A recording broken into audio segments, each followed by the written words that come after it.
في آخر فيديو شاركت معاكم المشكلة اللي بتواجهني مع لبس الرياضة المودست، وكلكم عجبكم جدا الاوتفيت ده. فيديو النهارده اوريكم 3 اوتفيتس كمان سبورتس وير مودست تقدروا تلبسوهم، فيلا بينا. الاوتفيت ده المفضل عندي. اول حاجة البنطلون بيجي وايد ليج والتوب طويل من قدام ومن ورا وفي الكت في الحتة دي، فده كده اول اوتفيت.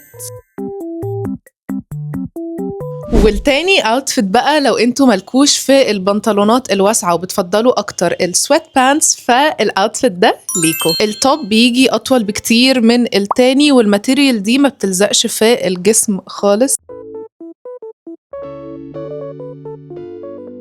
ونيجي بقى لاخر اوتفيت. اول حاجه الشيرت بتيجي نص كم، والكم اللي انا لابساه ده بيجي لوحده، هو من الحته دي فيه رابر، ده بيساعد جدا ان الكم يفضل في مكانه. بنطلون زي اللي فات بالظبط بس لون مختلف. انا نفسي بجد تحسوا بقد ايه الماتيريال ناعمه وبارده جدا على الجسم ومريحه، وحاليا انا احترته ومش عارفه انه سيت از ماي فيفورت، فاكتبوا لي انتوا في الكومنتات.